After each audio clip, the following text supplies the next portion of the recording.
Chemistry आज का जो क्लास है इसमें विशेष रूप से वैसे सारे स्टूडेंट्स जो केमिस्ट्री में बिल्कुल कम जानते हैं या उनको केमिस्ट्री थोड़ा बोझिल सा लगता है, शुरू से जिसमें इंटरेस्ट नहीं रहता है स्टूडेंट का वह सब्जेक्ट तो थोड़ा फास्ट हो ही जाता है। वो तुम्हारे इंटरेस्ट पर निर्भर करता है कि केमिस्ट्री में यदि तुम शुरू से इंटरेस्टेड कम रहे हो तो केमिस्ट्री बोझिल हो गया। लेकिन केमिस्ट्री को आसान तरीके से समझने के बाद केमिस्ट्री बड़ा इंटरेस्टेड सब्जेक्ट है। साइंस में जितने भी सब्जेक्ट्स हैं उसमें केमिस्ट्री का बहुत महत्वपूर्ण योगदान है। केमिस्ट्री एक कोरिलेटेड साइंस है। केमिस्ट्री फिजिक्स को आगे बढ़ाने में मदद करेगा, बायोलॉजी को आगे बढ़ाने में मदद करेगा। केमिस्ट्री का जो ब्रांच है वह हमारे आम दैनिक जीवन में जो तमाम आवश्यकता की वस्तुएं हैं और जिसके आधार पर हमारी सभ्यता संस्कृति दिनानुदिन अग्रसर होती है, उन्नत होते जाती है, हमारा सिविलाइजेशन जिसके आधार पर आगे की ओर बढ़ते जाता है, उसमें केमिस्ट्री की सबसे बड़ी भूमिका होती है और यह एक बेसिक साइंस के रूप में जाना जाता है। केमिस्ट्री की परिभाषा दी मॉलिक्यूल्स एक पुस्तक है। Atkin, P.W. एटकिन एक रसायन शास्त्री है, उन्होंने दी मॉलिक्यूल्स नामक एक पुस्तक लिखी।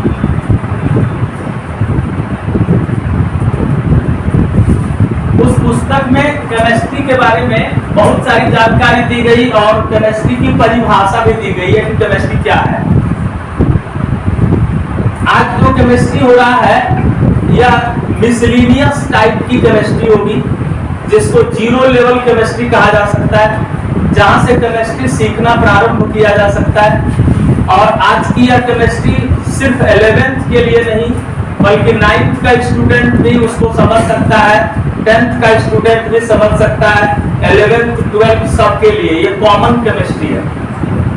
इस कॉमन केमिस्ट्री में जो केमिस्ट्री की मूलभूत संकल्पनाएं हैं, जो बेसिक कंसेप्ट है जिसको सभी को जानना आवश्यक है, जिस पर केमिस्ट्री की आधारभूत श्रृंखला बेसिक फाउंडेशन यानी केमिस्ट्री का फाउंडेशन जहां से शुरू होता है अर्थात फाउंडेशन लेवल केमिस्ट्री इसको कह सकते हैं। Foundation level chemistry. दूसरे शब्द में इसको हम कह सकते हैं जीरो लेवल केमिस्ट्री। तुम केमिस्ट्री में मान के चलो कि कुछ नहीं जानते हो, तब भी यहां से आसानी से स्टार्ट किया जा सकता है, ठीक से समझा जा सकता है और सब लोग केमिस्ट्री में बहुत आगे बढ़ सकते हैं।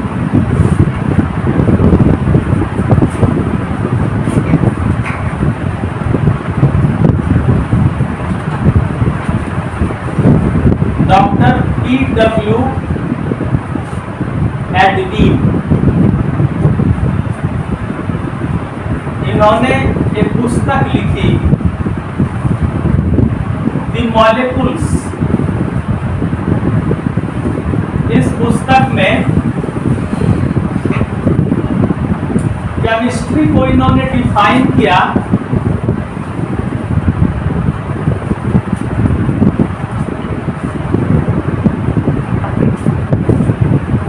प्रॉपर्टीज,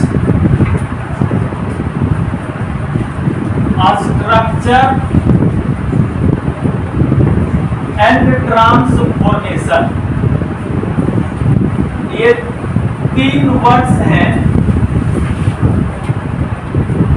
पदार्थ की प्रॉपर्टीज के बारे में, उसके स्ट्रक्चर के बारे में और उसके ट्रांसफॉर्मेशन के बारे में जो साइंस हमको बताता है। पदार्थ के गुण, पदार्थ की संरचना और पदार्थ में होने वाला परिवर्तन, substance, properties of substances, structure of substances and the transformation in substances। इन तीनों चीजों के बारे में जो बताता है उसी को केमिस्ट्री के नाम से जाना जाता है। तो सबसे पहली बात क्या है कि केमिस्ट्री को पहले हम डिफाइन कर लें। डिफिनेशन केमिस्ट्री का क्या होगा कि रसायन की वह शाखा जिसके अंतर्गत पदार्थ के गुण, उसकी संरचना एवं परिवर्तन संबंधी अध्ययन किया जाता है, रसायन कहलाता है। ऐसा कुछ नहीं है कि कोई डिफिनेशन अपने आप में एकदम हमेशा वही होना चाहिए। हम जो डिफिनेशन दे रहे हैं कोई दूसरा डिफिनेशन देगा, चेंजिंग हो सकता है, क्योंकि ये बहुत फिक्स नहीं है। लेकिन यह जो परिभाषा है ये P.W. एडविन के द्वारा दिया गया मॉलिक्यूल्स नामक पुस्तक उन्होंने लिखी है केमिस्ट्री में।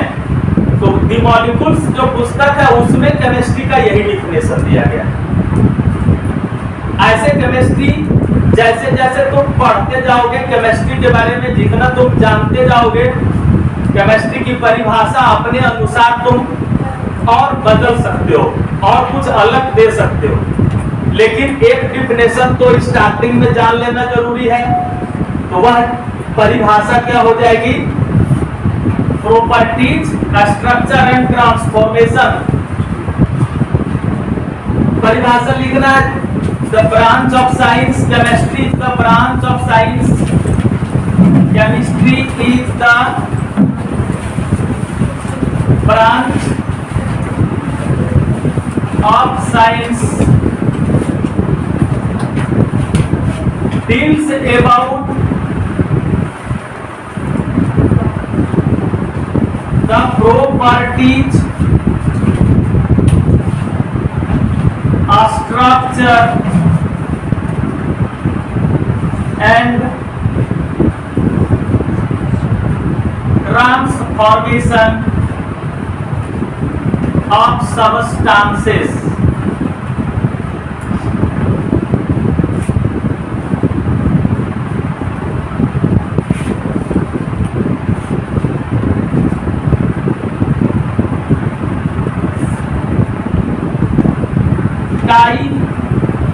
Of chemistry.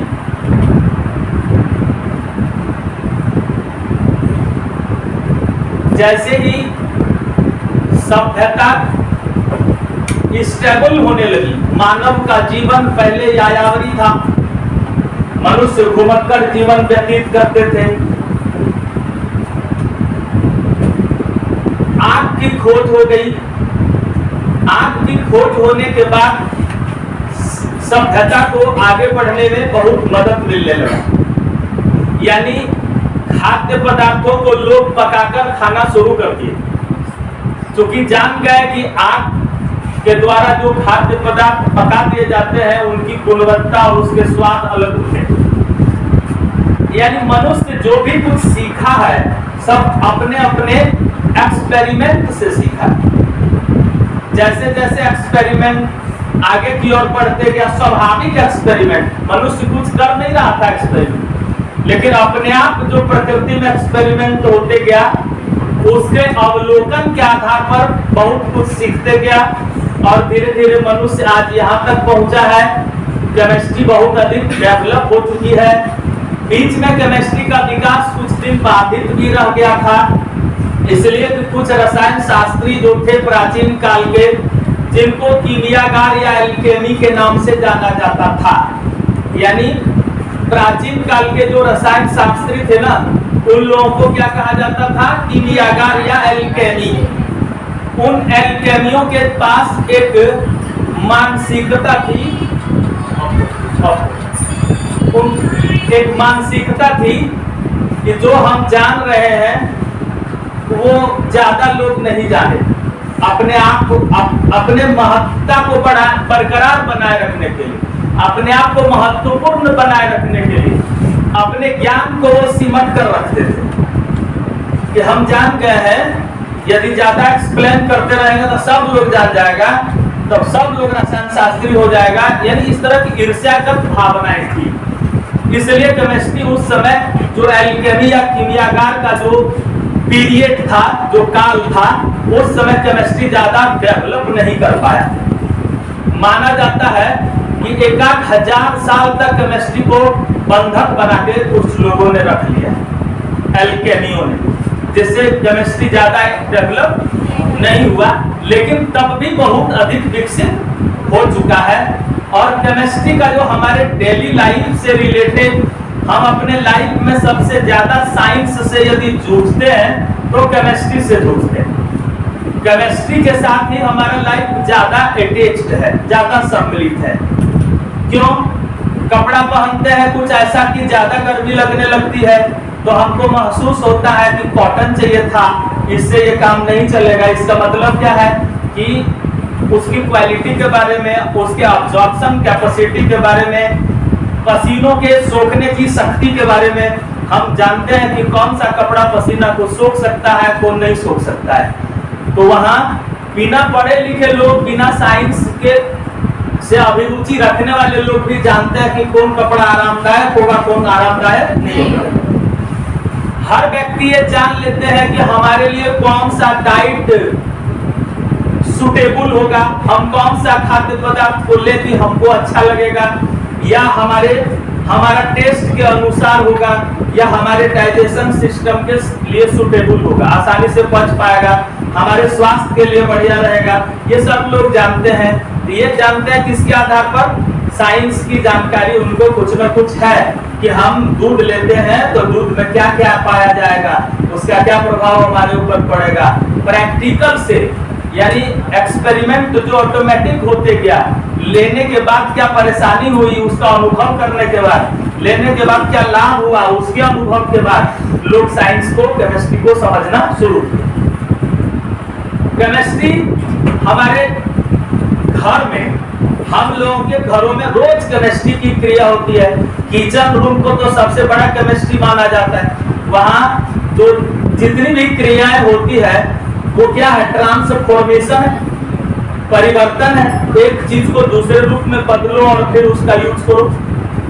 तो ट्रांसफॉर्मेशन सबसे मूलभूत बात यहाँ रखता है। इसके बाद है शुरू में प्रॉपर्टी। हम प्रॉपर्टीज के बारे में जानते हैं कि किसका स्वाद क्या होगा, किसमें कौन कौन से पोषक पाए जाएंगे। ये तमाम तथ्य जो है वो केमिस्ट्री से संबंधित है। केमिस्ट्री हमारे डेली लाइफ में जैसे हर क्षेत्र की बात करते हैं, खेल कूद की बात करते हैं, तो खेल कूद में भी जो जो सामान यूज में लाया जाता है उसमें केमिस्ट्री की बहुत बड़ी भूमिका है। बॉल लिए तो प्लास्टिक है, वो प्लास्टिक कैसे बना, बैलून है तो वो बैलून कैसे बना।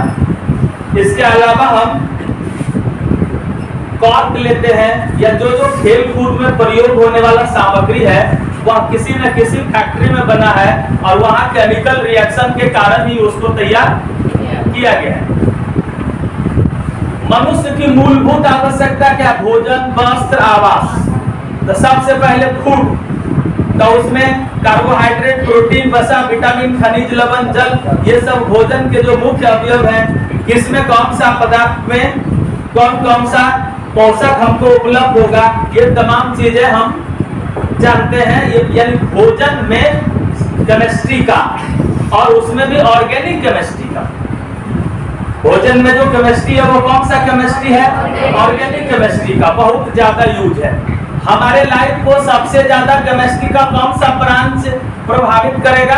तो ऑर्गेनिक केमिस्ट्री, कार्बनिक रसायन, ये सबसे ज्यादा प्रभाव डालता है।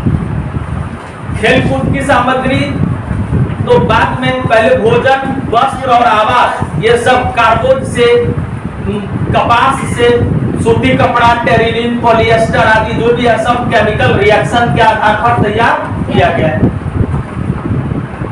और इससे आगे जब बढ़ते हैं तो मनोरंजन का सामान जितना सारा है, कॉस्मेटिक सामान जितने सारे हैं, दवा जितने हैं, पेनिसिलिन ग्रुप की एंटीबायोटिक समूह की जितनी दवाएं हैं और ऑर्गेनिक कंपाउंड सभी कार्बनिक रसायन है। तो चाहे आप दवा आयुर्वेद से रिलेटेड लें या हेमियोपैथ से रिलेटेड लें या एलोपैथ से रिलेटेड है, सब में तो केमिस्ट्री है। सब जो है वो दवा जो है वो केमिस्ट्री है, यानी उसके जो मुख्य सिम्टम है वो मॉलिक्यूल और एटम से रिलेटेड है और कम परिमाण में बहुत सारा प्रभाव उसमें छिपा हुआ रहता है, इसलिए दवा तो मुख्य रूप से केमिस्ट्री के रूप में जाना जाएगा। इसके अलावा स्वीटनर्स वगैरह यूज करते हैं, फ्रेयन यूज करते हैं, ये स्प्रे यूज करते हैं, इत्र यूज करते हैं, ये सब तो केमिस्ट्री के रूप में ही जाना जाएगा और उसमें ऑर्गेनिक केमिस्ट्री की बहुत बड़ी भूमिका रहेगी। अब यदि विध्वंसक सामग्री की बात होती है, डायनामाइट बनेगा, RDX बनेगा, युद्ध में प्रयुक्त होने वाला सामान बनेगा, तो उसमें भी केमिस्ट्री का बहुत बड़ा रोल है और खास करके ऑर्गेनिक केमिस्ट्री का बहुत बड़ा रोल है। केमिस्ट्री जैसे जैसे आगे बढ़ते गया, हमारा लाइफ स्टाइल भी धीरे धीरे चेंज करते गया। प्राचीन काल में यानी 1930, 20, 25 वगैरह का जो पीरियड था और उसके पहले 1800 कुछ का, 1700 कुछ का जो पीरियड था, उस समय का तुम किसी भी व्यक्ति को देखोगे, प्राचीन काल का कोई फोटोग्राफ रहे और उसको तुम देखते हो तो तुमको दिखाई पड़ेगा कि वो सादा कपड़ा पहने हुए। रंग की खोज जब नहीं हुई तो उस समय दुनिया रंगीन थी नहीं, कोई रंगीन कपड़ा, सब लोग जितने हैं, स्त्री पुरुष छोटे बच्चे बड़े, सब जो है सब लोग वही उजला कपड़ा पहना करते थे। बाद में फिर रंगाने की व्यवस्था होने लगी कि समाज का ही कोई वर्ग ऐसा हुआ था जो कपड़ा रंगने की कला सीखा, रंगरेज के रूप में उसको जाना जाता था। तो लोग कपड़ा रंगवाने वहां पहुंचते थे, अपना अपना कपड़ा ले जाके रंगवा के तब उसको पहनते थे और कुछ खास ही तरह के रंग थे। यानी केमिस्ट्री धीरे धीरे उन लोगों ने केमिस्ट्री को आगे बढ़ाने का काम किया। ऐसे केमिस्ट्री की महत्ता के बारे में चर्चा की जाए तो बहुत व्यापक क्षेत्र है, बहुत विशाल क्षेत्र है और केमिस्ट्री से हम लोग बहुत इंटरेस्टेड हम लोग को होना चाहिए, क्योंकि हमारे ईच स्टेप में, हर कदम में केमिस्ट्री की बहुत बड़ी भूमिका होती है। अब टाइप ऑफ केमिस्ट्री जरा सा हम इसके बारे में जान लें तो केमिस्ट्री में जैसे जीव विज्ञान को जो केमिस्ट्री प्रभावित करता है उसको हम बायोकेमिस्ट्री कहेंगे। हम पृथ्वी के अंदर भूगर्भ में मैग्मा बनता है, भूगर्भ में जो पदार्थ उपस्थित है, क्रोट है, कवच है और आंतरिक घटनाओं के बारे में जो जानते हैं, जिसके आधार पर भूकंपीय क्रियाएं आदि होती है, वे लोग फिजिक्स के जानकार तो होते ही है, लेकिन इसके साथ साथ उनको केमिस्ट्री की जानकारी जरूरी है, तभी वो बता सकते हैं कि रिएक्शन हुआ होगा, वेपर बना होगा या सल्फर होगा तो सल्फर ऑक्सीजन से अभिक्रिया किया होगा, SO2 बना होगा, प्रेशर लगता है तब भूकंप होने लगता है। यानी पृथ्वी के आंतरिक घटनाओं के बारे में भी अध्ययन जो देता है उसमें फिजिक्स को मदद करने वाला जियोकेमिस्ट्री है। तो बायोकेमिस्ट्री, जियोकेमिस्ट्री। हम एग्रीकल्चर की बात करते हैं तो एग्रोकेमिस्ट्री एग्रीकल्चर को प्रभावित करेगा। एग्रोकेमिस्ट्री में जैसे पोषक पदार्थ होते हैं, सूक्ष्म मात्रिक पोषक तत्व, बृहद मात्रिक पोषक तत्व, कुछ ऐसे पोषक तत्व है जिसकी अधिक मात्रा में जरूरत है, कुछ ऐसे पोषक तत्व है जिसके कम मात्रा में जरूरत है। तो इस प्रकार 16 तरह के पोषक तत्व है, उसमें 6 पोषक तत्व और 9 7 पोषक तत्व और 9 पोषक तत्व को बांट दिया गया है। जैसे कार्बन भी एक पोषक तत्व है तो ऑक्सीजन भी एक पोषक तत्व है, नाइट्रोजन भी एक पोषक तत्व है। कुछ पोषक तत्व ऐसे हैं जिसकी ज्यादा मात्रा में हमको जरूरत है, ऑक्सीजन खूब चाहिए, ज्यादा मात्रा में चाहिए, लेकिन कोबाल्ट बहुत ज्यादा की जरूरत नहीं है, जिंक लिटिल अमाउंट में चाहिए, कॉपर एक निश्चित अनुपात, निश्चित मात्रा में चाहिए, कम परिमाण में चाहिए। तो जिस पोषक तत्व की जरूरत हमारे बॉडी को या तो प्लांट के बॉडी को कम मात्रा में है वो सूक्ष्म मात्रिक है, और जिस पोषक तत्व की जरूरत सजीवों को ज्यादा मात्रा में है वो सब बृहद मात्रिक पोषक तत्व के नाम से जाने जाते हैं। Macronutrients and micronutrients. माइक्रो मतलब कम परिमाण वाला और मैक्रो मतलब ज्यादा परिमाण वाला। ऑक्सीजन ज्यादा चाहिए तो कार्बन भी बहुत अधिक मात्रा में जरूरत है, तब ना कार्बोहाइड्रेट वगैरह बनेगा। तो इस प्रकार केमिस्ट्री को कई वर्गों में क्लासिफाइड किया जा सकता है। ये कि नहीं है कि यही लास्ट कर रहा है, हम सिर्फ इंट्रोडक्शन इसका देते जा रहे हैं और थोड़ा तेजी से आगे बढ़ना है। केमिस्ट्री के कई ब्रांच टाइप हो सकते हैं, लेकिन हम लोग को जो केमिस्ट्री पढ़ना रहता है उसका हम जो ब्रांच देते हैं, ब्रांच ऑफ केमिस्ट्री जो होगा, ब्रांच ऑफ केमिस्ट्री में हाँ organic chemistry, inorganic chemistry, inorganic chemistry, physical chemistry, इस तरह 3 वर्गों में उसको हम बांटते हैं। केमिस्ट्री का हमारे दैनिक जीवन में बहुत उच्च स्तरीय महत्व है। अब हम केमिस्ट्री की शुरुआत करते हैं। केमिस्ट्री की यहाँ से परिभाषा शुरू हो गई। केमिस्ट्री की परिभाषा सबको एकदम अभी तुरंत याद होना चाहिए। केमिस्ट्री को डिफाइन करेंगे क्या होगा कि property, structure and transformation of substance, नहीं सबस्टेंसेस के प्रॉपर्टीज और स्ट्रक्चर और ट्रांसफॉर्मेशन की क्रिया का अध्ययन हम विज्ञान की जिस शाखा के अंतर्गत करते हैं उसी को रसायन के नाम से, तो हिंदी में भी परिभाषा लिखना चाहिए। विज्ञान की वह शाखा, विज्ञान की वह शाखा जिसके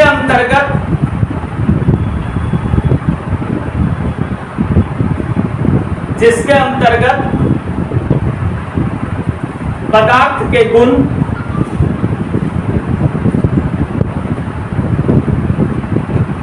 उसकी संरचना,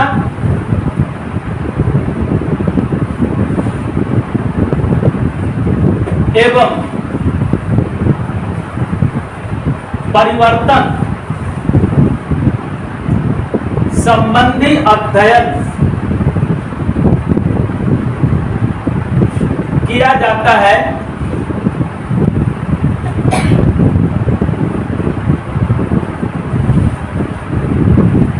रसायन कहलाता है।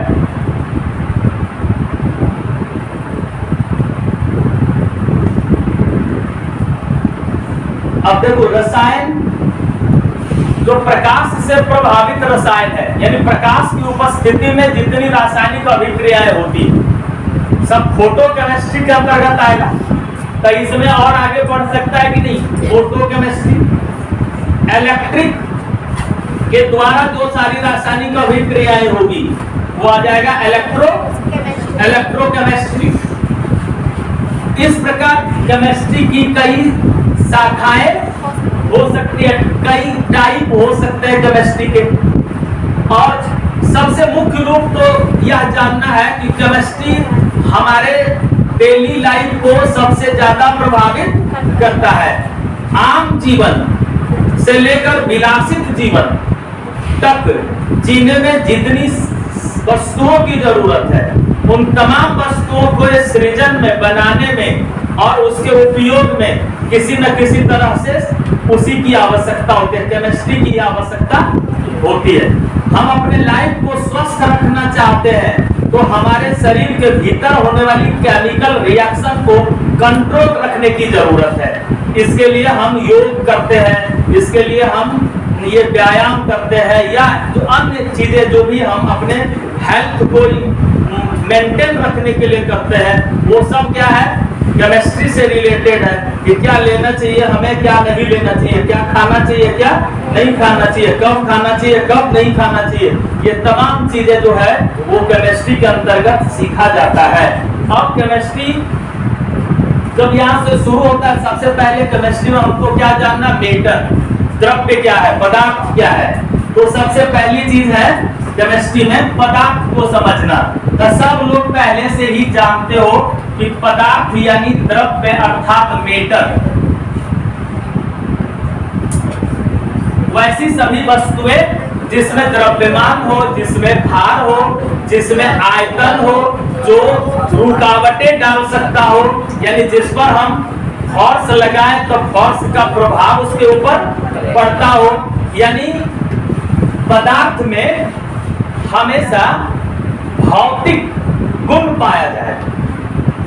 पदार्थ में भौतिक गुण है, जैसे आकार उसका आकार से संबंधित बात हम करते हैं, आयतन से संबंधित बात करते हैं, जिस पर हम फोर्स अप्लाई कर सकते हैं। ये सब फिजिकल एजेंट है, यानी भौतिक कारकों का प्रभाव जिस पर पड़ेगा, उस ताप का प्रभाव पड़ सकता है, दाब का प्रभाव पड़ सकता है, बल का प्रभाव पड़ सकता है। तो हम सिंपल डेफिनेशन में जब पदार्थ की बात करते हैं ना, तो सब लोग को पदार्थ के बारे में क्या याद रखना चाहिए? जो स्थान घेरे, यानी जो जिसके पास आयतन हो, जिसके पास आकार हो, जो रुकावट डाल सकता है, जो बल का अनुभव कर सकता है, बल के कारण डिस्प्लेस हो सकता है, बल के कारण उसका एक्सपेंशन रुक सकता है। ये तमाम चीजें पदार्थ के गुण को व्यक्त करता है। तो परिभाषा लिखना है, वैसी सभी वस्तुएं जिसमें द्रव्यमान हो, भार हो, आकार तथा आयतन हो, आकार तथा आयतन हो, साथ ही रुकावटें डाल सके, पदार्थ कहलाता है। वैसी सभी वस्तुएं जिसमें द्रव्यमान, भार तथा आयतन हो,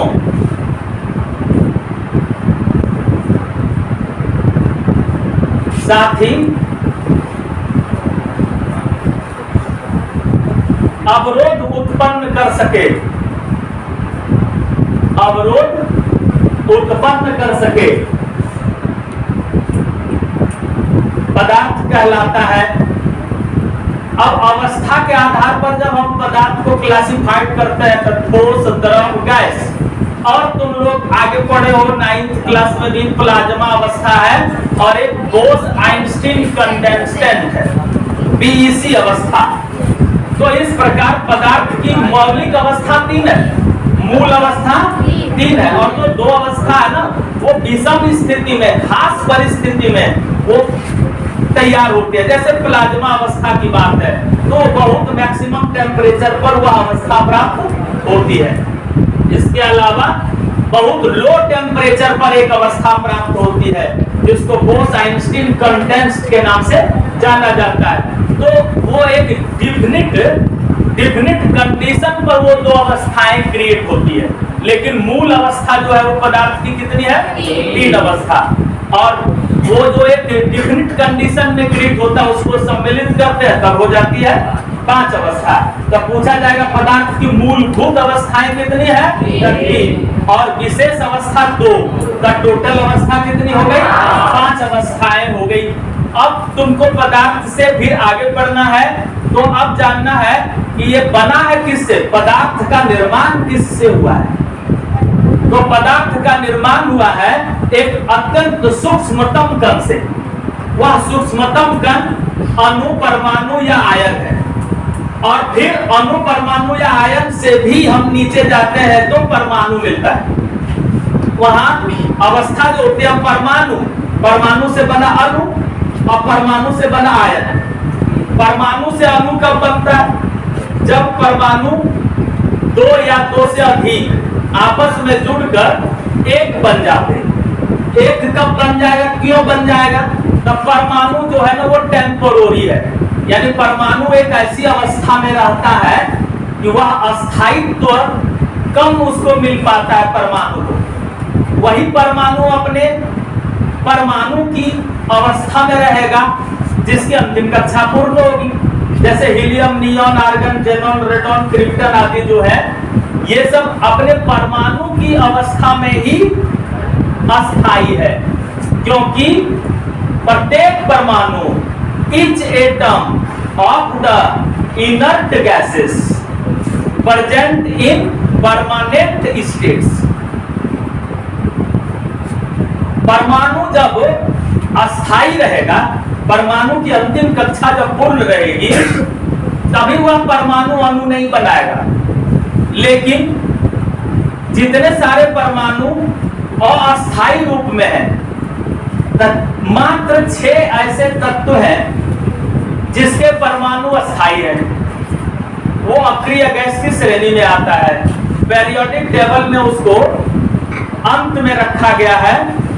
आधुनिक आवर्त सारणी में 18वां वर्ग में, और फिर जो मेंडलीव की पुरानी आवर्त सारणी थी उसमें अंतिम वर्ग में रखा गया, 9वें वर्ग में उसको स्थान दिया गया है।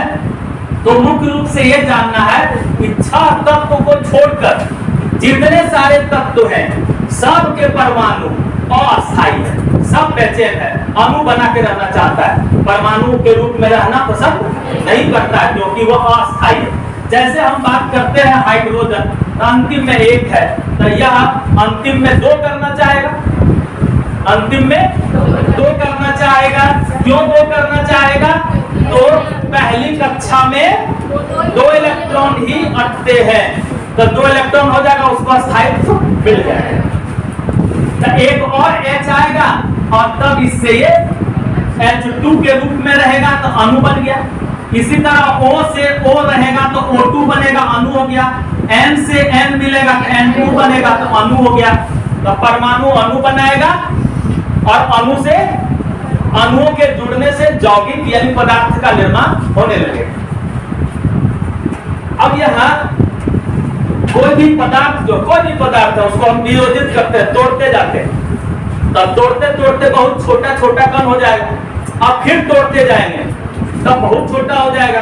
अब ऐसी स्थिति होगी कि तोड़ना संभव नहीं होगा। तब हम माइक्रोस्कोप लगा के भी देख के उसको तोड़ते रहेंगे, फिर ऐसी स्थिति आएगी कि फिर तोड़ना संभव नहीं होगा। तो जो सबसे छोटा कण होगा जहां से तोड़ना बिल्कुल बंद हो गया, वो नॉन डिविजिबल है, वह इनटाइटी है, अभाज्य है। तो डाल्टन ने उसी को परमाणु के नाम से जाना। अब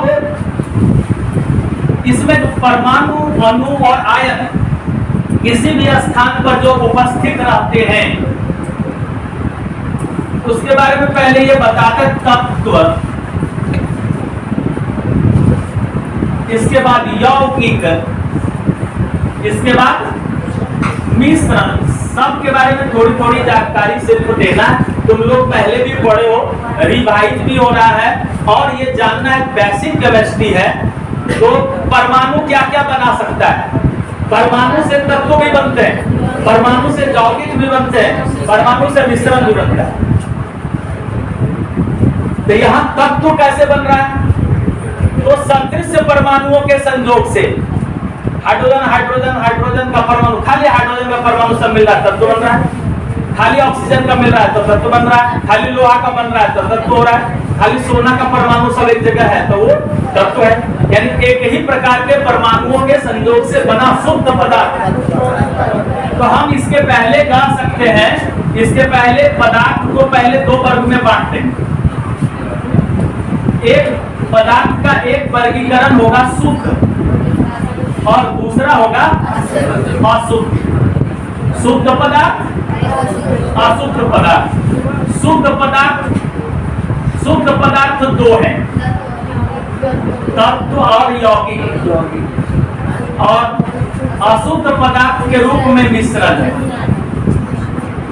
तो तत्व की परिभाषा क्या है कि सदृश्य परमाणुओं के सदृश्य छोड़ दो, एक ही जैसे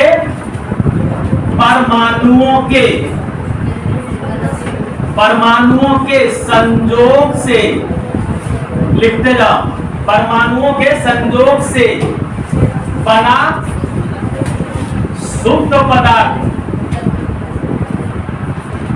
तत्व कहलाता है।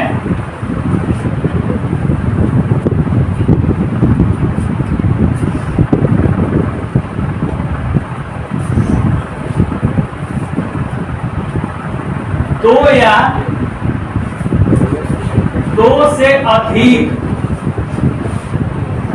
तत्वों के निश्चित अनुपात में संयोग से बना शुद्ध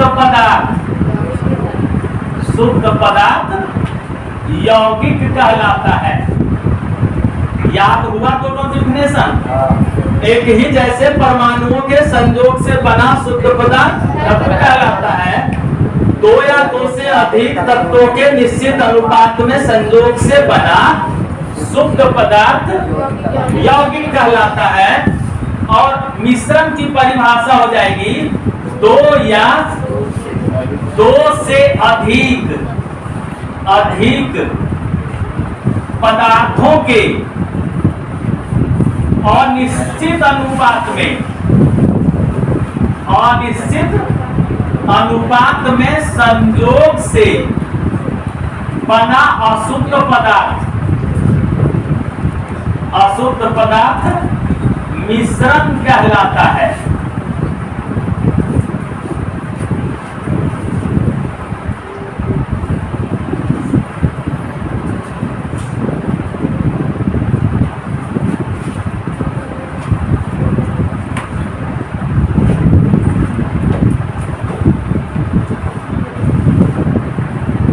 अब एक शब्द आया केमिस्ट्री में मोल। मोल बना है, मेलस शब्द है, लेटिन भाषा का शब्द है। किस भाषा का? लेटिन भाषा का शब्द मेलस, जिसका अर्थ होता है हीप, ढेर या समूह।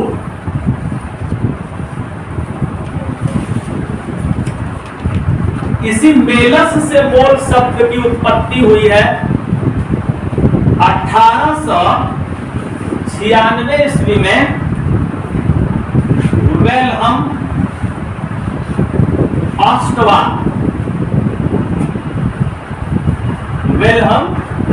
ऑस्टवाल ने सबसे पहले मोल शब्द का प्रयोग किया था। विल्हेम ऑस्टवाल ने 1896 में सर्वप्रथम मोल शब्द का प्रयोग किया। मोल शब्द का प्रयोग किस संदर्भ में किया गया था? ढेर को, झुंड को, समूह को मोल के रूप में जाना गया। बाद में 1968 ईस्वी को SI यूनिट में अंतरराष्ट्रीय जो सिस्टम है, पद्धति है माप की, उसमें मोल को सम्मिलित कर लिया। मोल को सम्मिलित किया गया।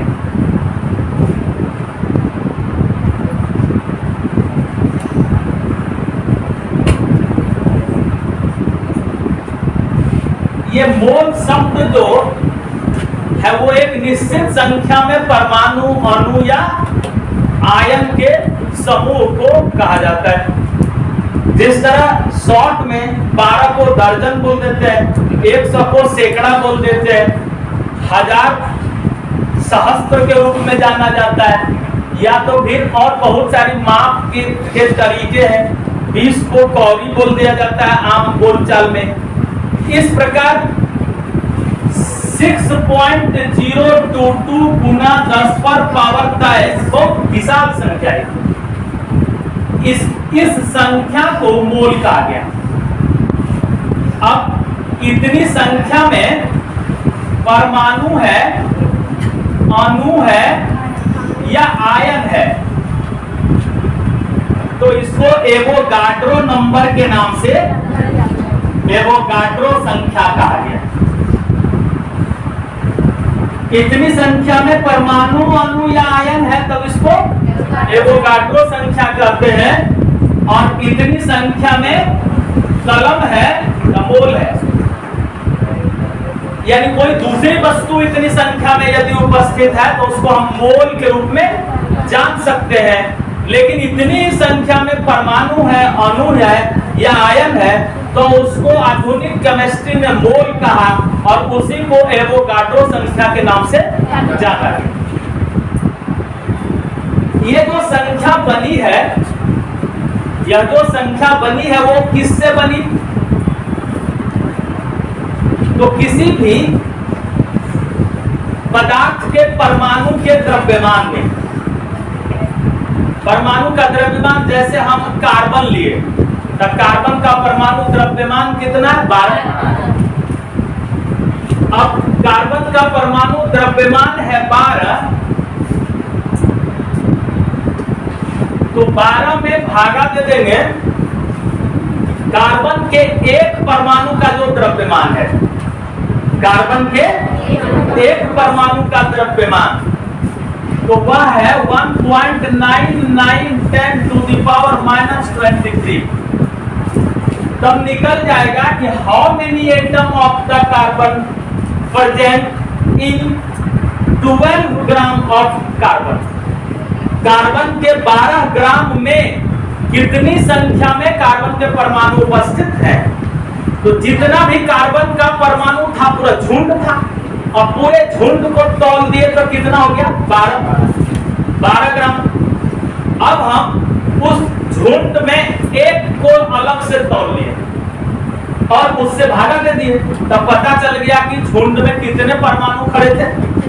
तो झुंड में जितना परमाणु खड़ा था 6.022 10 पर पावर 23, इतने ही परमाणु खड़े थे। इसी को मोल परमाणु, मोल के रूप में जाना है। इस तरह हम किसी भी पदार्थ, जैसे सोडियम की बात करते हैं, तो सोडियम का परमाणु भार कितना? 23। तो 23 ग्राम सोडियम में सोडियम के कितनी संख्या में परमाणु उपस्थित है? नाइट्रोजन का परमाणु भार कितना है? 14। इसका मतलब क्या है कि 14 ग्राम नाइट्रोजन, नाइट्रोजन दो तरह का है ना, 15 वाले भी और 14 वाले भी। तो नाइट्रोजन 14 वाले जो है वो 14 ग्राम नाइट्रोजन जब रहेगा तो उसमें कितने संख्या में नाइट्रोजन के परमाणु रहेंगे? तो वो होगा 6.022 10 पर पावर 23। सबसे पहले तो तुम लोग जानते हो कि सदृश यानी समान परमाणु ही मिलता है तब ना अणु बनाता है। या तो कोई भी परमाणु है, अब उसका परमाणु भार जब हम निकालते हैं, जैसे ऑक्सीजन का परमाणु भार 16, तो इसका मतलब क्या है कि जब 16 ग्राम ऑक्सीजन होगा तो वहां ऑक्सीजन के इतने संख्या में परमाणु अवेलेबल होंगे और सबको मिला के तौला तब 16 ग्राम होगा। सबको मिला के तौला यानी 1 मोल ऑक्सीजन का 16 होता है। जितना परमाणु भार किसी का होता है ना, उसमें उसके कितने परमाणु पाए जाते हैं? 6.022 10 पर पावर 23। ये फिक्स है। कोई भी तत्व की बात कर लो तुम, अक्रिय गैस रहे, धातु रहे, अधातु रहे, उपधातु रहे, कुछ भी रहे, जितना उसका परमाणु भार है, क्लोरीन का परमाणु भार, क्लोरीन Cl2 के रूप में है। क्लोरीन का परमाणु भार कितना है? Cl का, मात्र Cl का, Cl2 नहीं, Cl का 35.5। तो 35.5 क्लोरीन, 35.5 क्लोरीन का परमाणु भार है। ये बताता है कि 35.5 ग्राम क्लोरीन में क्लोरीन के 6.022 10 पर पावर 23 की संख्या में परमाणु वहां प्रेजेंट होंगे। समझना? ये मोल का कंसेप्ट है। और इसके अतिरिक्त केमिस्ट्री में और जो बहुत सारी चीजें जानने की जरूरत है, उसमें थोड़ा सा जानना है संयोजी इलेक्ट्रॉन, संयोजकता, परमाणु की संख्या। तो सबसे पहली चीज यह है कि तुमको समझना है पीरियोडिक टेबल। पीरियोडिक टेबल जानना है। केमिस्ट्री में तत्व के परमाणु, अणु, आयन का निर्माण।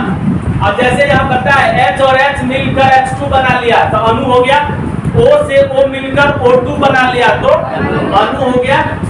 लेकिन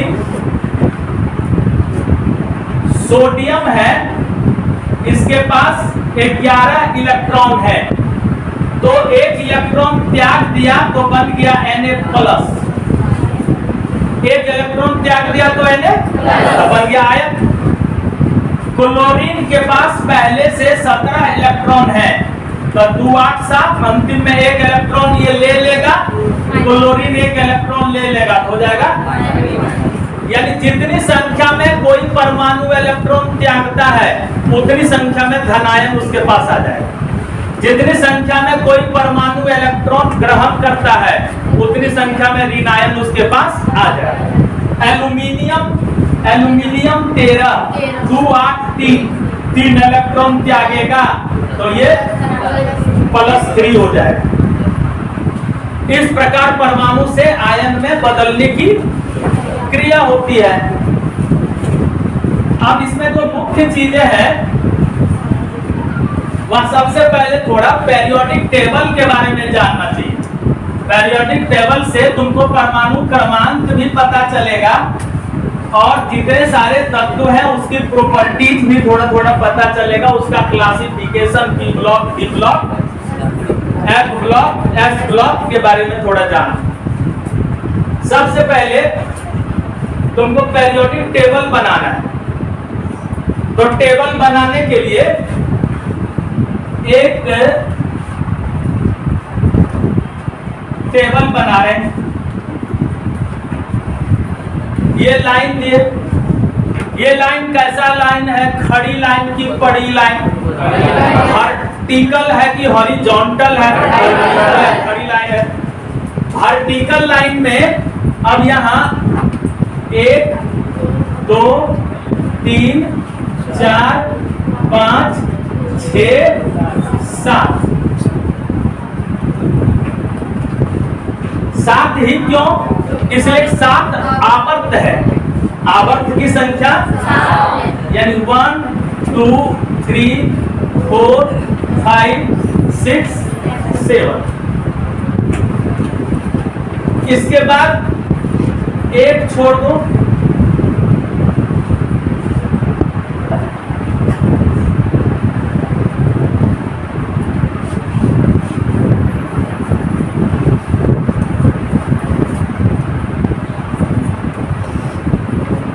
इतना तो आसानी से सबको समझ में आया होगा। ये एक पहला वर्ग है और यह दूसरा वर्ग है। पहला वर्ग और ये हो गया दूसरा वर्ग। प्राचीन काल के केमिस्ट्री में, पुराने केमिस्ट्री में यानी मेंडलीव की आवर्त सारणी में इसको 1A इसको 2A का है। ये 1A है और ये 2A है। अब यहां से थोड़ा और नीचे आ जाओ,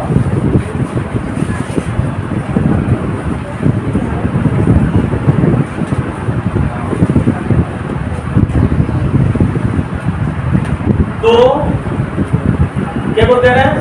10 को देना है इसमें। 2 3 4 बनाते हुए देखो सब सीख जाओगे। 1 2 3 4 5 6 7 8 9 और ये दिए 10।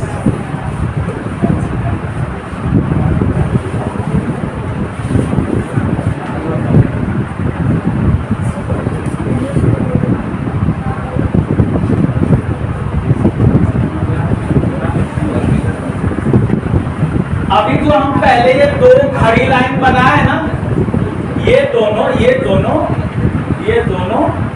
एस ब्लॉक है। क्या बनाए? S block.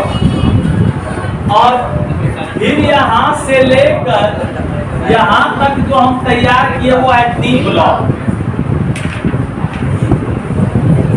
एस ब्लॉक तैयार किया, ये डी ब्लॉक तैयार हुआ।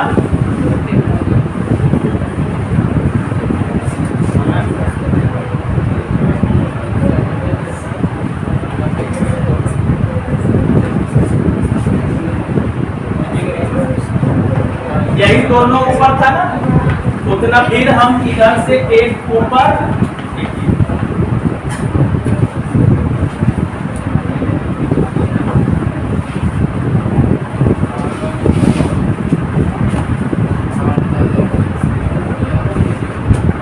यहां से देखना, ये पहला, दूसरा, ये तीसरा, चौथा, पांचवा, छठा, सातवां, आठवां, 9, 10, 11, 12, यहां से हो गया शुरू, 13,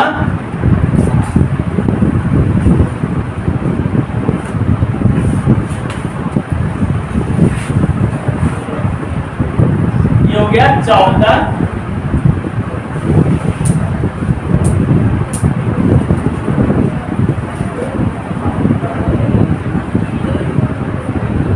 15, 16, 17, 18, 18 वाला में एक ऊपर ऐसे बढ़ाएं,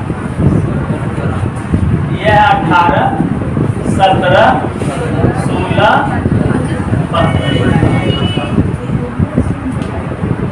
अब यहाँ देखो, समझ रहे हो सब लोग? बनाते हुए देखो, याद हो जाएगा।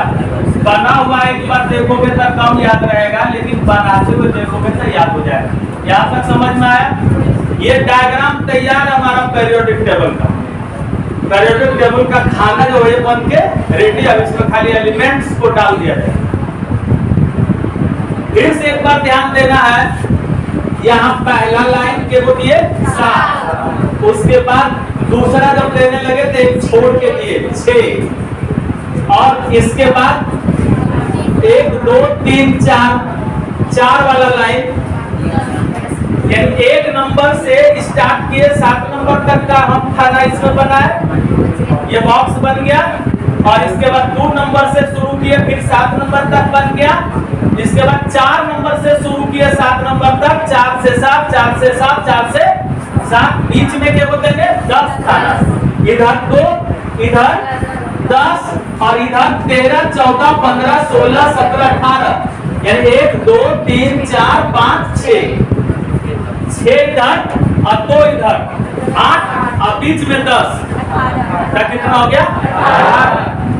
तो ये जो ऊपर है ना, यहाँ से यहाँ तक, ये जो ऊपर है ये हो गया पी ब्लॉक। ये क्या कहलाएगा? पी ब्लॉक के तत्व। अब इसमें नीचे भी है, नीचे है 2,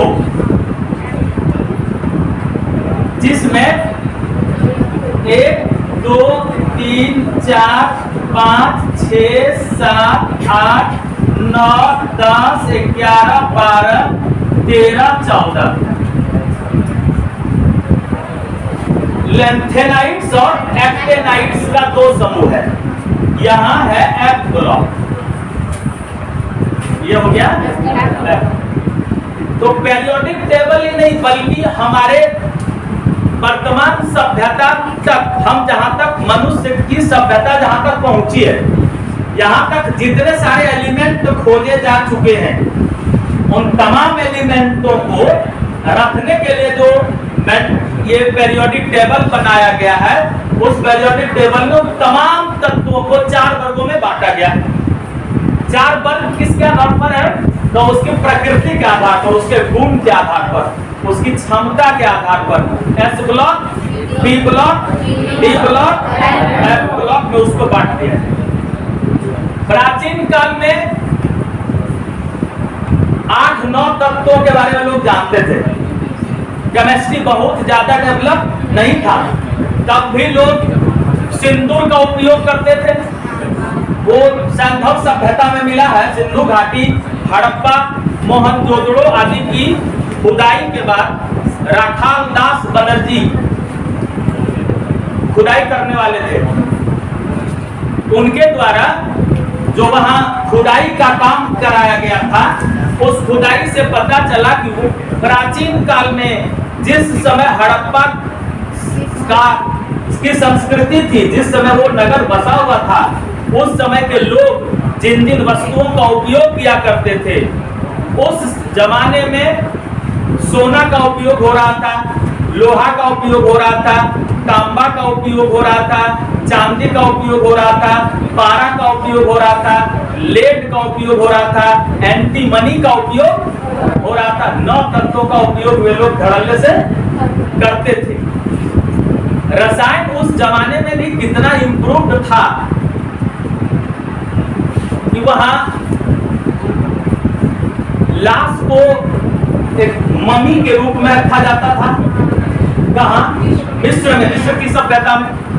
तब पेंट लगा दी जाती थी उसको। ऐसे रसायन वहां के लोग, ग्रामीण लोग, बिना पढ़े लिखे जो लोग थे, वे भी सब लोग गांव भर में, जैसे कोई भी कार्यक्रम होने लगता है तो गांव समाज के लोग सब मिलके उसको पहुंचाते ना, काम को करने में मदद करते ना। तो वहां भी कोई मर जाता था तो गांव समाज के लोग जुटते थे और मिलकर एक पेस्ट रेडी करते थे, सब मिलकर एक तैयार करते थे रसायन, लिक्विड, और उस लिक्विड को पूरे बॉडी में लगा देते थे और फिर उसको कब्रगाह में सुला देते थे।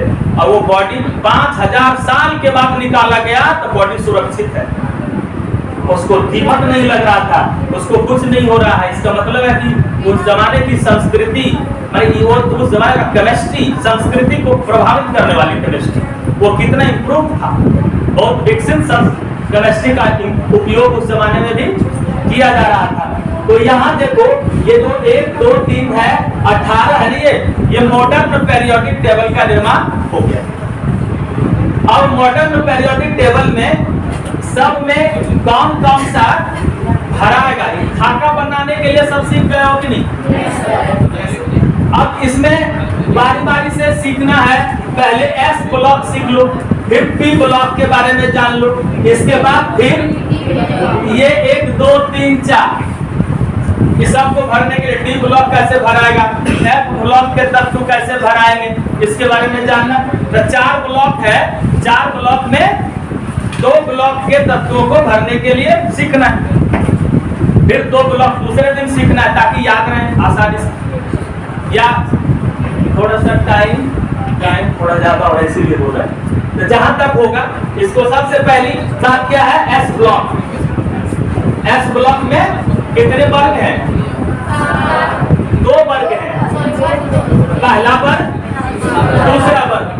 पहले वर्ग और दूसरे वर्ग को एस ब्लॉक के नाम से जाना जाता है। एस ब्लॉक किसे कहते हैं? एस ब्लॉक के अंतर्गत वैसे सारे तत्व को रखा गया जो पहला वर्ग और दूसरा वर्ग में रखा गया है। और पहला वर्ग में जो रखा गया है, एस ब्लॉक में जो रखा गया है,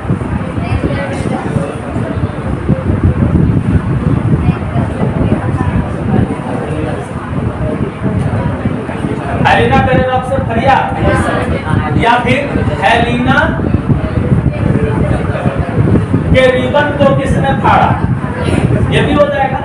या हेलिना के रबड़ी से फ्रूट निकला, कुछ भी बनाया जा सकता है। एक कोई याद रखने के लिए जो सबसे अच्छा रहे, जो तुमको लगे अच्छा, क्या सबको तो अलग अलग चीज अच्छा लगेगा, इसलिए हेलिना करे रब से फरिया।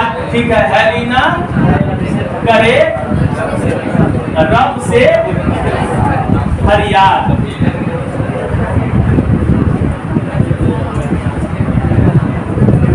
तो इसमें हाइड्रोजन, लिथियम,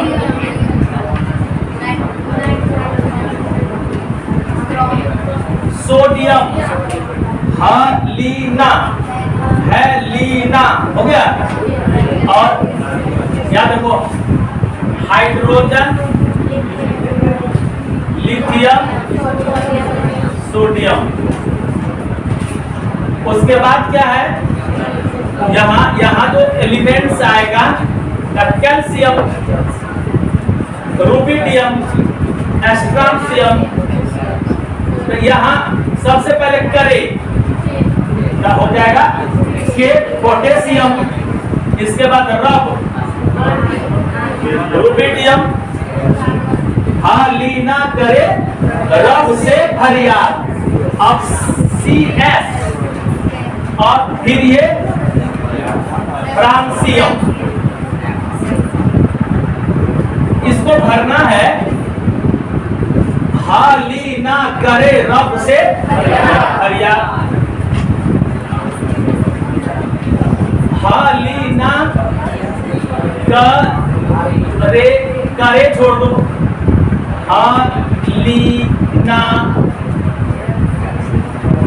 का पोटेशियम करे रब से और ये हरिया 1 2 3 4 5 6 7 पहला दूसरा तीसरा चौथा पांचवा छठा सातवां। याद कर लो इसको, आरकी हो गया, सीजियम हो गया और ये फ्रांसियम हो गया।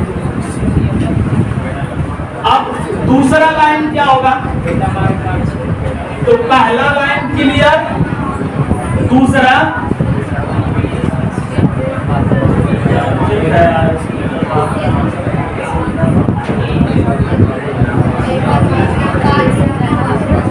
काला शर्ट दे देते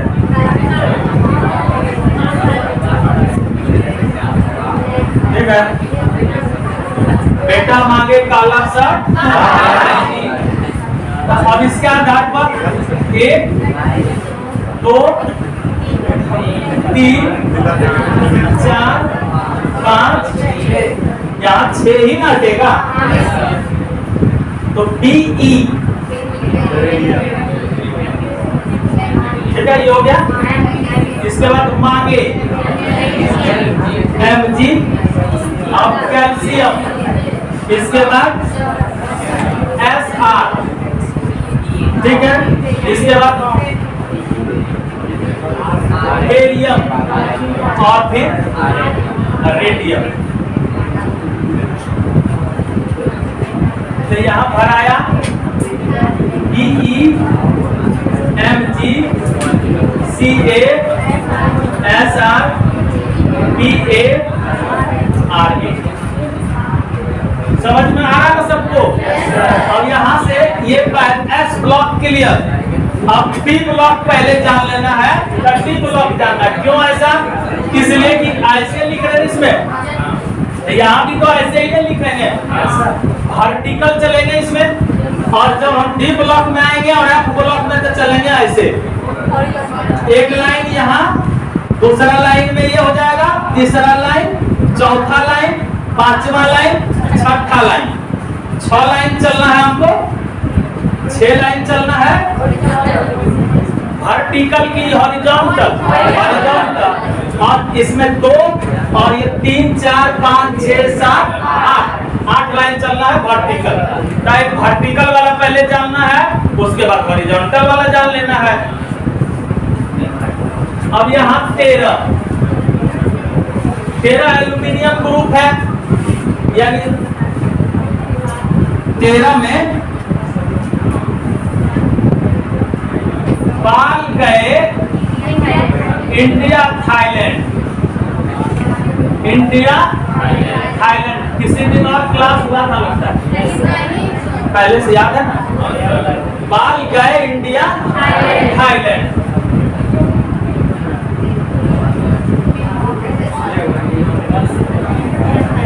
अब इसमें ये क्या है? इसमें भी Pa था ना, अब A नहीं लगेगा, सिर्फ बोरोन है, लेकिन Al है इसमें, तो एल्यूमिनियम है। 13वां वर्ग में एल्यूमिनियम, और फिर ये और ये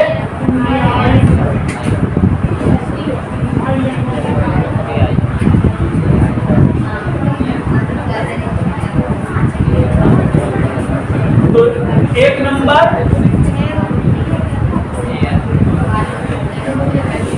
दूसरा एल्यूमिनियम, इंडियम, गैलियम, इंडियम और कैल्यूरियम ना, कैल्यूरियम, एक छूट रहा है क्या? बाल गए इंडिया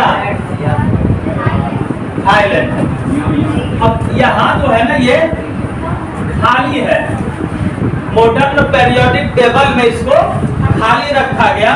बाद में इसकी खोज की गई और उसको लिखने बताएंगे कि 100 के बाद अन नील क्वेड बाय ट्राई इसके आधार पर लिखाता है। अब 14वां जो आएगा इसमें सिलिकॉन रहेगा, कार्बन रहेगा, कहे शिव जी सुनो, सुनने वाला पार्वती को कहे शिव जी। हाँ, अब इस पर सेट कर सकते हैं। यहाँ कार्बन कार्बन सिलिकॉन, कार्बन है और सिलिकॉन है। 1 2 3 4, 1 2 3 4 5 और कुछ है ना इसमें?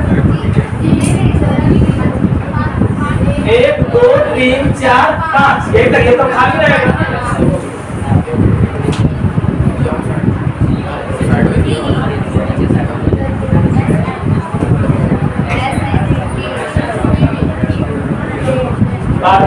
पीली लेड है ना, पीली प्लम्बम। और यहाँ सेटअप कर दो CSI GR या GI और यहाँ SN। ठीक है। 15वां में क्या है? सब फास्फोरस ग्रुप रहेगा 15 का। तो 15 शुरू यहाँ इसका कोई लाइन 15 ग्रुप शुरू कहाँ से होगा? नाना एन है ना शुरू में,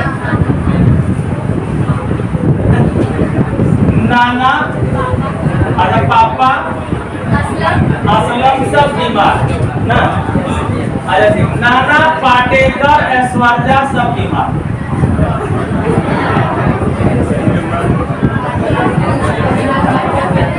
ये भी हो जाएगा।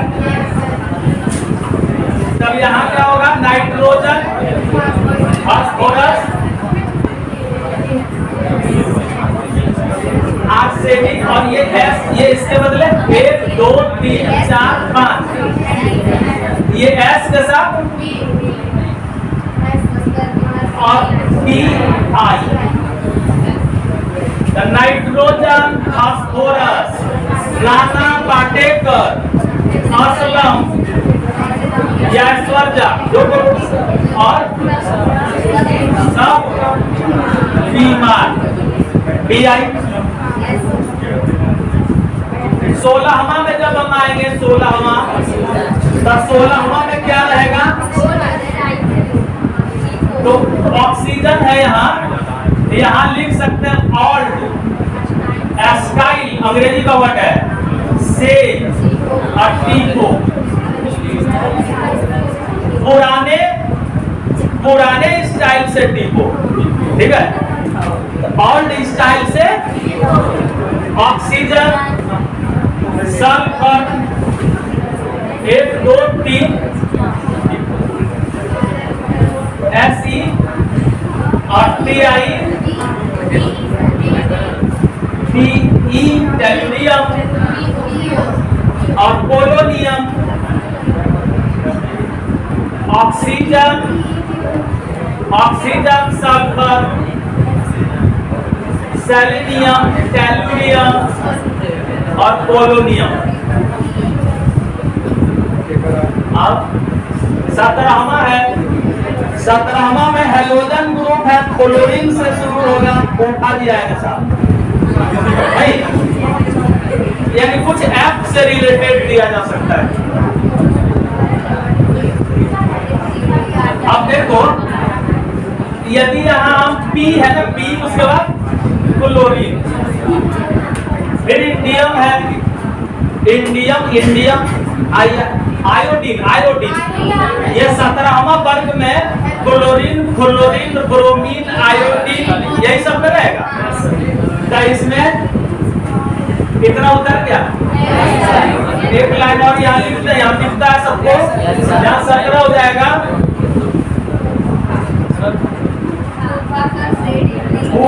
कल ब्रेड, इमली, आटा लाए।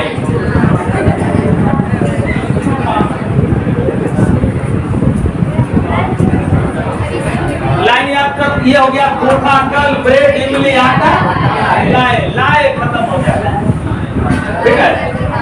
यहाँ क्लोरीन है, क्लोरीन है, ब्रोमीन है, आयोडीन है और एक्टेटियम A-T। अब यहाँ लिखते हैं FCl BrI और AT। यहाँ जो 18वां है ना, सब अक्रिय गैस है।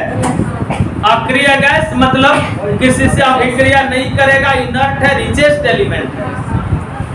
इसको जीरो वर्ग भी कहते हैं, जीरो ग्रुप। इसको जीरो ग्रुप के नाम से भी जाना जाता है। जीरो ग्रुप क्यों कहा गया? इसलिए कि इसकी वैलेंसी जीरो है, इसकी वैलेंसी जीरो है। वैलेंसी का मतलब कितना इलेक्ट्रॉन त्यागेगा, कितना इलेक्ट्रॉन ग्रहण करेगा। तो ये कोई इलेक्ट्रॉन त्यागेगा नहीं, कोई इलेक्ट्रॉन ग्रहण भी नहीं करेगा। इसलिए discharging number of electron and accepting number of electron का मान जीरो है, इसलिए इसको जीरो वर्ग के नाम से जानते हैं। इसको कहेंगे जीरो ग्रुप, जीरो ग्रुप। इसमें helium, neon, argon, xenon, radon, krypton ये सब आता है। तो इसका भी एक लाइन बना लो, एक लाइन बना लो। मतलब ये देखो, जो भी है ना, ये बनाया हुआ है, सबका अपना अपना अलग ढंग से बनाया जा सकता है कि नहीं। याद रखने का एक तरीका है, सब लोग बनाए हैं एक तरीका। यहाँ हम कुछ नाम दे दो, जैसे हीलियम है, नियॉन है, आर्गन है, क्रिप्टन है, जेनॉन है, रेडॉन है। अब जीरो पर रन आउट सेटअप हो जाएगा। ये कुछ नाम पहले दे देना है। ही एच ही है ना, हेलिना। और ये क्या है? सर ये भी तो हो गया है। हीना, नीना, आर्गन। नाम दे दो। क्रिप्टन जीरो पर रन आउट। नाम सेटअप किया जा सकता है इसको। तो यहाँ हीना, नीना, आर्गन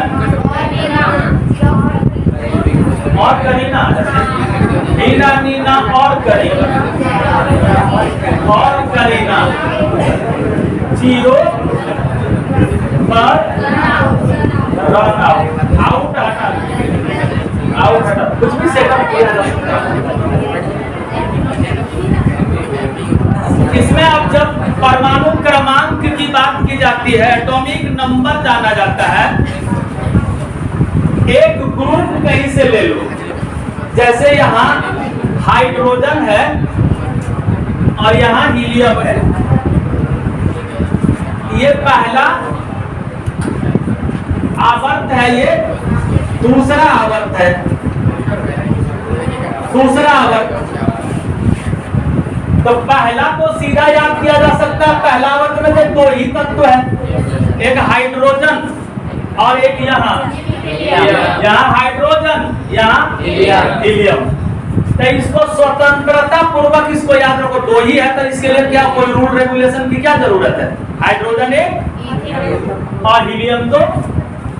हाइड्रोजन एक, हीलियम दो। हाइड्रोजन का परमाणु क्रमांक एक और हीलियम का परमाणु क्रमांक दो। अब दूसरा जो है, इसमें दूसरा वर्ग है।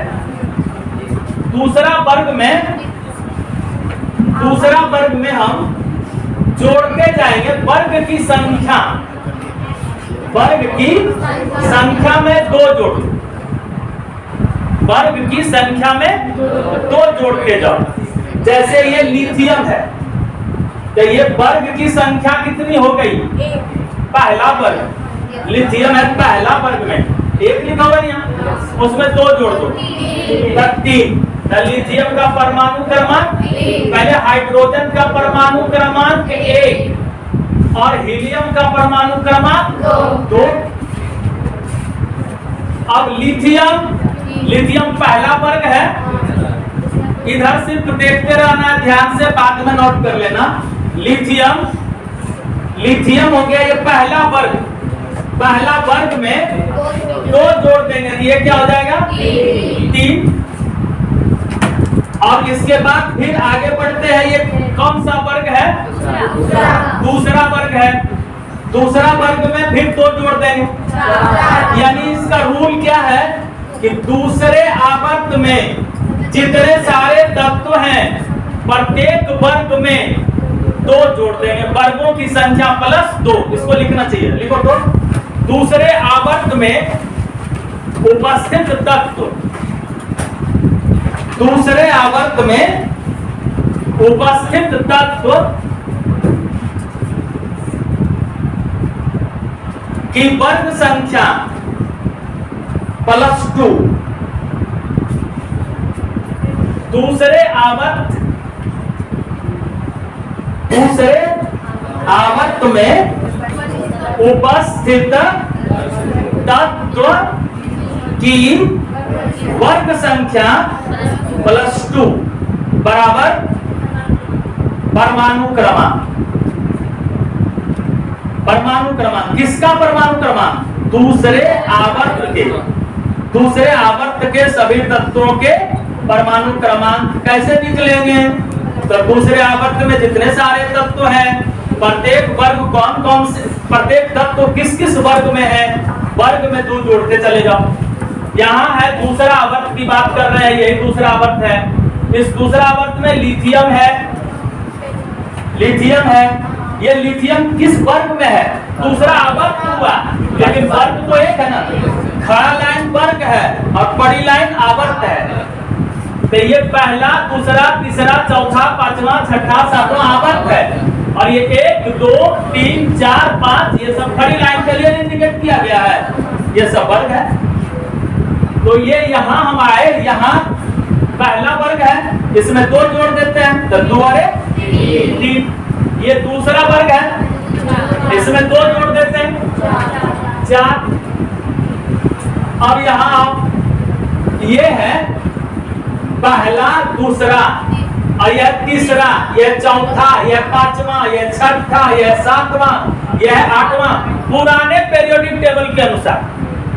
ये तो आधुनिक पीरियोडिक टेबल है ना, पुराने पीरियोडिक टेबल के अनुसार ये 1A है, ये 2A है, ये 3A है, ये 4A है, ये 5A है, ये 6A है, ये 7A है और ये 8A है। यहाँ 1A है, ये 2A है। समझ में आ रहा? यानी पुराना जो पीरियोडिक टेबल जो बना था ना, मेंडलीफ ने बनाया, तो मेंडलीफ ने इसको कहा था 1A, 2A, 3A, रोमन में दर्शाया 3A, 4A, 5A, 6A, 7A, 8A। और आधुनिक आवर्त सारणी जब आया ना तब 1 2 3 4 5 6 7 8 ऐसे लिख दिया था। तब पुराने पीरियोडिक टेबल में जो नंबर डाला गया है उसके अनुसार यहाँ अभी जो फॉर्मूला लिखाए थे वो पुराने पीरियोडिक टेबल के अनुसार अप्लाई होगा। अब यहाँ हम आते हैं, पुराना पीरियोडिक टेबल क्या बता है? 3, तीसरा वर्ग है और उसमें 2 जोड़ दो तो क्या हो जाएगा? 5 इसका परमाणु क्रमांक। कार्बन 4 है, उसमें 2 जोड़ दो, सब में 2 जुड़ता है ना। यहाँ नाइट्रोजन है 5, 2 जोड़ दो, 7 परमाणु क्रमांक। ऑक्सीजन ऑक्सीजन 6 है, तू जोड़ दो। फ्लोरीन 7 है, तू जोड़ दो। और ये 8 है, तू जोड़ दो। 10 हो गया। अब इधर ये दोनों जो है, दोनों इसमें प्रत्येक इस दोनों के लिए एक रूल यहाँ लिखाते हैं, 8 8 18 18 32। याद रखना चाहिए इस दोनों के लिए 8 8 18 18। इधर के लिए याद रखना है 8 18 18 32। क्या अंतर है दोनों में? इधर 8 दो बार है, दो बार 1 2 3 4 5 6। यहीं से करो 1 2। इसका तो हो गया है ना। अब इसका देखो 1 2 3 4 5। 1 2 3 4 5। यहां देखना नीचे 1 2 3 4, सब में 4 4। 1 2 3 4। इसके लिए याद क्या करना, इधर याद करना 8 8 2 को 8 2 को 18 1 को 32। एस के लिए 2 8 2 18 1 32। और पी के लिए 1 8 2 18 1 32।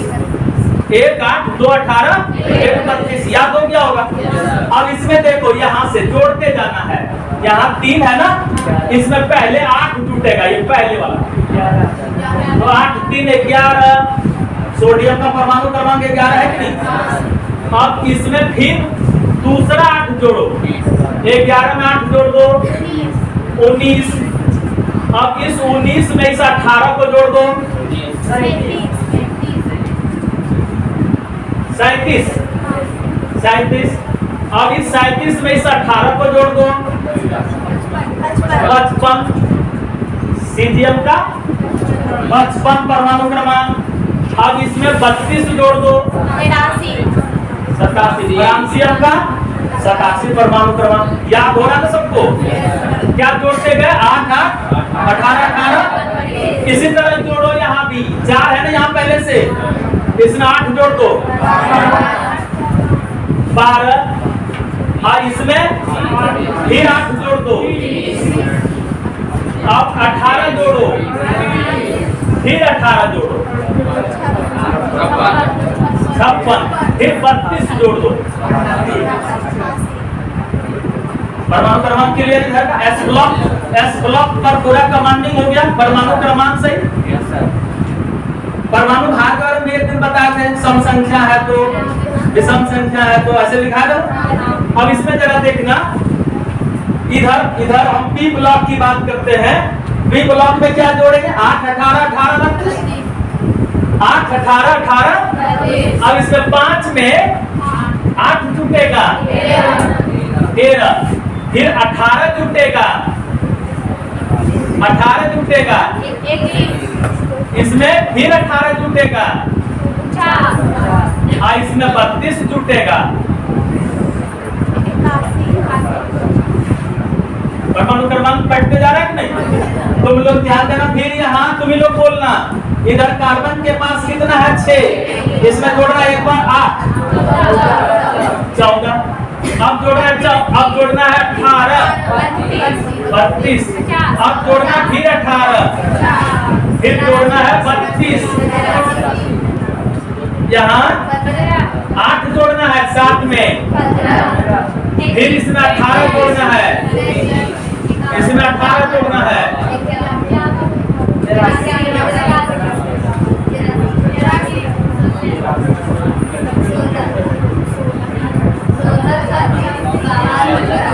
ठीक है। और एक चीज तो देख ही सकते हो, 15 16 17 18 33 34 35 36 जोड़े क्या है ऐसे लिखो, आ जाएगा नहीं? सब में आ रहा है उसी तरह 8 और इसमें 8 16 हो गया। अब इसमें 16 में 18 34 52 84 85 86 52 53 54 35 36 17 18 भर गया। तो परमाणु क्रमांक भी रटना नहीं पड़ेगा। अब इस आधार पे परमाणु क्रमांक निकल गया, परमाणु भार के बारे में भी तुम लोग जानते हो। इसमें और जानना है आगे बेसिक केमिस्ट्री में। अब रिएक्शन का सिस्टम, जैसे रिएक्शन से मॉलिक्यूल का निर्माण होता है, कौन कौन सा पदार्थ रिएक्शन में भाग लेगा, इसमें तुम लोग जान चुके हो। केमिस्ट्री में रासायनिक यौगिक जब भी बनने लगता है तो उसमें स्थिर अनुपात का नियम, गुणित अनुपात का नियम आदि लागू होते हैं। सबसे ज्यादा जरूरी क्या है? परमाणु क्रमांक जान लें, सबका परमाणु क्रमांक जान लें, सबका परमाणु भार जान लें, और उसके बाद संयोजी इलेक्ट्रॉन की संख्या जाने, संयोजकता जाने। संयोजी इलेक्ट्रॉन क्या है? अंतिम कक्षा में उपस्थित इलेक्ट्रॉन की संख्या। इलेक्ट्रॉनिक विन्यास जब हम निकालते हैं तो सबसे पहला रूल क्या आता है कि 2n स्क्वायर के अनुसार, 2n स्क्वायर के अनुसार इलेक्ट्रॉन को हम K L M N O P में सजाते हैं।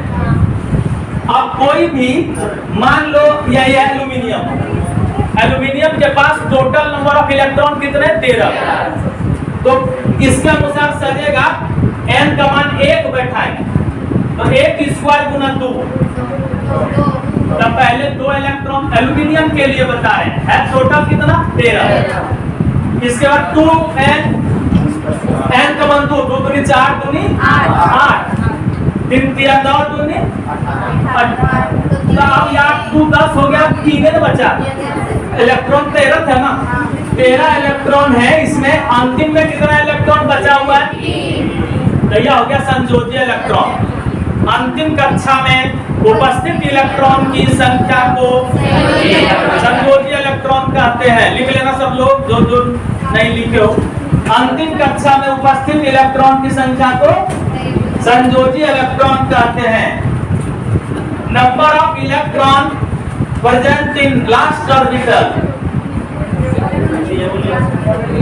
अंतिम कक्षा में उपस्थित इलेक्ट्रॉन की संख्या को संयोजी इलेक्ट्रॉन कहते हैं।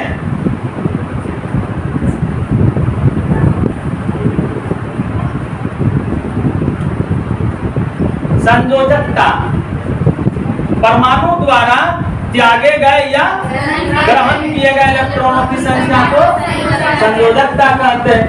इसके आधार पर कितना इलेक्ट्रॉन त्यागेगा? तब संयोजकता होगी +3। इसमें अब एक चीज जानना है कि जितने भी पेरियोडिक टेबल में है, कुछ धातु है, अधातु है, उपधातु है।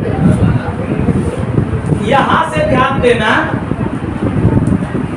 उपधातु सब मेटल, मेटलाइट, मेटलवाइट के नाम से जाना जाता है। सब मेटल है, सब मेटल है, ये सब मेटल है, ये सब मेटल है, सब मेटल, सब मेटल। तिरछा लाइन, तिरछा लाइन सब मेटल हो गया। अब इसके नीचे आओ और इसके भी नीचे आओ और इससे ऊपर आओ, जितना घेरे हैं वो क्या है? सब मेटल। सब मेटल की पहचान कैसे? तो यही से पहले तिरछा लाइन करो और उसके बाद 14 के नीचे, 33 के नीचे, 52 के ऊपर, ठीक? तो 1 2 3 4 5, 1 2 3 4 5 जो सबसे पहले तिरछा लाइन से घेरे हैं। तिरछा लाइन ध्यान देना, यहाँ 1, यहाँ 2, यहाँ 3, यहाँ 4, यहाँ 5 और अब सिलिकॉन के नीचे गैलियम और फिर यहाँ Sp, फिर यहाँ Se, तो कुल कितने हो गए? यही है उपधातु, यही है उपधातु। पूरे पेरियोडिक टेबल में इस समय भी भराने के बाद सब में मान लो कि भरा हुआ है, ठीक है? तो मात्र अब इसमें पूरे में जितने 118, 120, 22 जो तत्व है, मान लो इस पूरे तत्वों में 8 तत्व क्या है? उपधातु। उपधातु का मतलब उसके पास धातु का भी कुछ कुछ गुण है और अधातु का भी कुछ कुछ गुण है। धातु का मतलब हो गया इलेक्ट्रॉन त्यागता है और धातु में इलेक्ट्रॉन ग्रहण करता है, यानी धातु विद्युत के धनात्मक होते हैं और अधातु विद्युत के ऋणात्मक होते हैं। ध्यान दो, इधर नोट मत करो, ध्यान देते जाओ, समझ में आ जाएगा। सबसे पहली बात क्या है कि पूरे पीरियोडिक टेबल में जितने सारे तत्व हैं उस तत्व को 3 समूह में बांटा गया, धातु, अधातु और उपधातु। उपधातु कौन कौन है पहले इसको कंफर्म कर लो। उपधातु कौन कौन है कंफर्म हो गया, कितने हैं 8। कैसे निकाले, बस इस तिरछा में 5 लो, इसके नीचे और इसका एक ऊपर, यानी याद करना है तिरछा हो गया 14 के नीचे, या ना, इसके नीचे, फिर इसके नीचे ऊपर, तो यहाँ एक नीचे दिए, फिर एक नीचे दिए और एक यहाँ ऊपर हो गया। तो नीचे 2 और ऊपर 1, तो हो गया 3 और लाइन तिरछा लाइन में है 5, तो 5 3 8 उपधातु है। उपधातु के पास नेचर क्या है कि कुछ गुण धातु के, कुछ गुण अधातु के। इसमें ये जो है ना बोरोन जितना ये ऊपर है उसमें धात्विक प्रकृति उतना ज्यादा है और धात्विक प्रकृति उतना कम है। और जैसे जैसे नीचे होते जा रहा है और धात्विक प्रकृति ज्यादा है और धात्विक प्रकृति कम है, इस पर क्वेश्चन आएगा कि बोरोन और सिलिकॉन में ज्यादा धात्विक गुण किसमें है? बोरोन में। सिलिकॉन और टैल्यूनियम में ज्यादा अधात्विक गुण किसमें है? टैल्यूनियम में। नीचे जितना आएगा अधात्विक गुण बढ़ेगा, ऊपर जितना जाएगा धात्विक गुण बढ़ेगा। अब ये जो घेरा हुआ गोला लगा हुआ जो है, इस गोला से बाईं ओर जितना है सब धातु है और इसके दाईं ओर जितना है सब अधातु है। अधातु इधर गिन लो, 1 2 3 4 5 6 7 8 9 10 11 12 13 14, ये इधर जो है ना यहाँ भी है और यहाँ भी है, ठीक है। इस प्रकार इधर इस तिरछे लाइन के इधर सब अधातु है और इस तिरछे लाइन यानी गोला जो लगा हुआ है, यानी जो मेटलाइट है, मेटलाइट सब मेटल उपधातु, इसके बाईं ओर सब है धातु। पीरियोडिक टेबल में यह एक क्लासिफिकेशन का लाइन है। यह कौन सा लाइन है? Classification line. ये बांटता है, वो लाइन कहता है कि हम उपधातु है और इसके इस साइड जो है वो धातु है और इसके इस साइड जो है वो अधातु है। अधातु इलेक्ट्रॉन लेते रहेगा और धातु इलेक्ट्रॉन लेते रहेगा। धातु में त्यागने की प्रकृति और बहुत सारा गुण तुम लोग 10th में भी पढ़ा होगा, धातु और धातु में अंतर और बहुत सारे अंतर के बारे में जानना है अभी। और ये क्लास जो है 1 दिन का और क्लास होगा, तो जीरो लेवल केमिस्ट्री भाग 2 ना, पार्ट 2, ये पार्ट 1 का हो गया। एक पार्ट और जान जाओगे तो तुम 7th 8th 9th 10th 11th का जो बेसिक केमिस्ट्री है वहां तक तुम जानकारी प्राप्त कर लो। अभी आज जो बताया है इसको सब लोग अच्छा से नोट कर लेना है और ये यदि तुम याद रखते हो तो जो केमिस्ट्री में कुछ नहीं समझता वही एक दिन केमिस्ट्री में बहुत जानने वाला स्टूडेंट बने। लेकिन इसके प्रति टेस्ट ऑफ लर्निंग हमेशा जरूरी है, ठीक है। धन्यवाद, अब फिर अगले दिन।